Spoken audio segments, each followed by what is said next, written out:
I'm here to talk about success.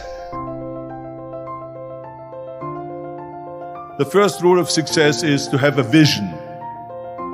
You see, if you don't have a vision of where you go, and if you don't have a goal where you go, you drift around and you never end up anywhere. I mean, as you know, I was born in 1947 in Austria after the Second World War.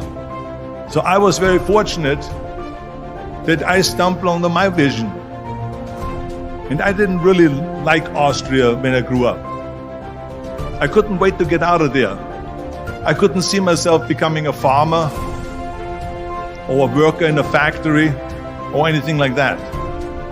Even though my parents wanted me to stay there and have a normal life. But that was their vision, not mine. My vision was totally different. I felt that I was born for something special, for something unique, for something big.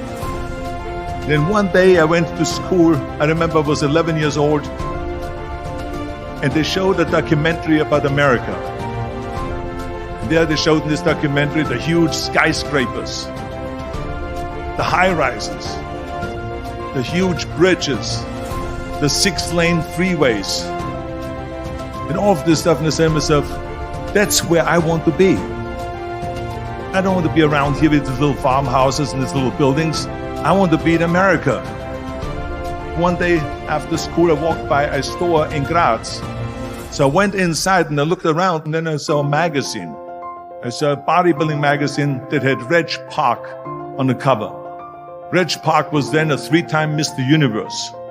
And I saw him on the big screen as Hercules.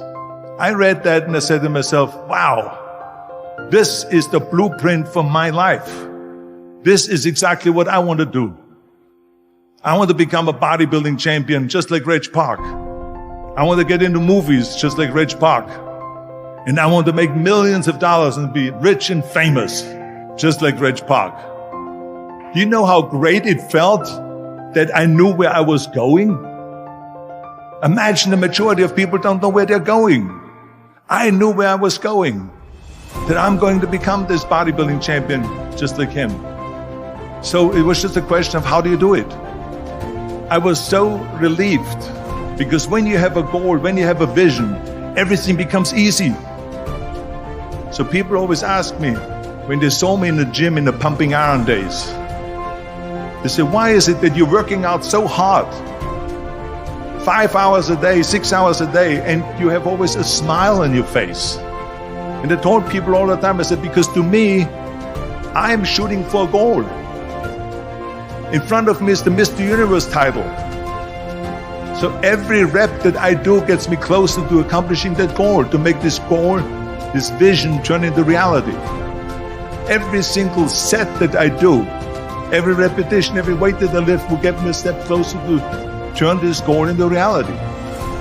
So I couldn't wait to do another 500-pound squat. I couldn't wait to do another 500-pound bench press. I couldn't wait to do another 2,000 reps of sit-ups. I couldn't wait for the next exercise. At the age of 20, I went to London and I won the Mr. Universe contest as the youngest Mr. Universe ever. And it was because I had a goal. So let me tell you something, visualizing your goal and going after it makes it fun.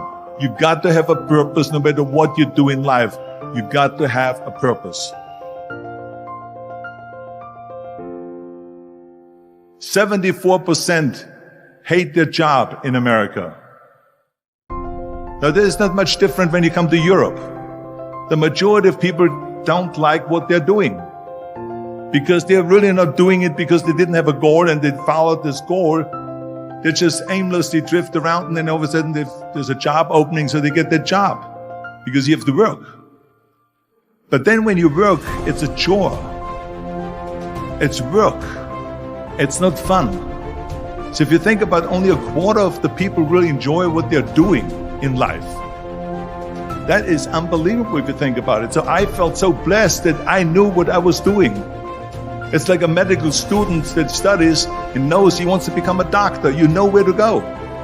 And the same thing is also in politics.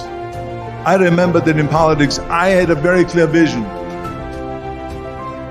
that I will be the leader of California. This is as far as I could go because I was not born in America, so I could not run for president. So being the governor of the fifth largest state, I should say the largest state, the fifth largest economy in the world, was for me really the ultimate title, the ultimate accomplishment in politics. So even though people came up to me and says, why don't you go and run for something smaller, you're never gonna make it. I ran for governor, and then 2 months later I became governor of the state of California. Again, because I had a very clear vision what I'm gonna do with California. So that's rule number one, have a vision. Rule number two is, don't listen to the naysayers. Don't listen to the naysayers.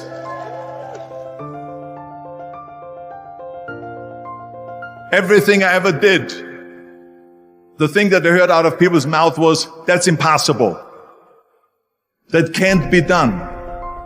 Or no. That is exactly what I heard, and of course I proved to the people that it can't be done. So whenever someone said to me, it can't be done, I heard, it can be done. When they said no, I heard yes. And when they said it's impossible, I heard, it is possible. I'm a strong believer of what Nelson Mandela said, that everything is always impossible until someone does it. Well, I'm going to be the one, I said to myself, I'm going to do it and I'm going to show it to them. Maybe it has never been done before. That's perfectly fine with me. But I'm going to do it. And I did not listen to the naysayers. It's all about the hard work that you put in. I said to myself, in bodybuilding, I worked out 5-6 hours a day. I'm going to do the same thing now for acting. And of course I went to college to study English. I studied the accent removal, acting classes, and all of this stuff all day long. I worked and I worked and I worked. And within a short period of time I made one movie called Hercules in New York, which of course went right into the toilet. But it didn't discourage me. I still had the same vision. And then all of a sudden I did Streets of San Francisco. I did Stay Hungry and Pumping Iron and The Villain. And then all of a sudden I was asked by Dino De Laurentiis and the Universal Studio to star in Conan the Barbarian. And after I did Conan the Barbarian, the director at the press conference said to the press, the director was John Milius. He said to the press, if we wouldn't have had Arnold, we would have had to build one. So think about that. The very body that they said can never be sold because the time is wrong. A few years later, I'm doing Conan the Barbarian, and it was the #1 hit at the box office when it came out in the summer of '82.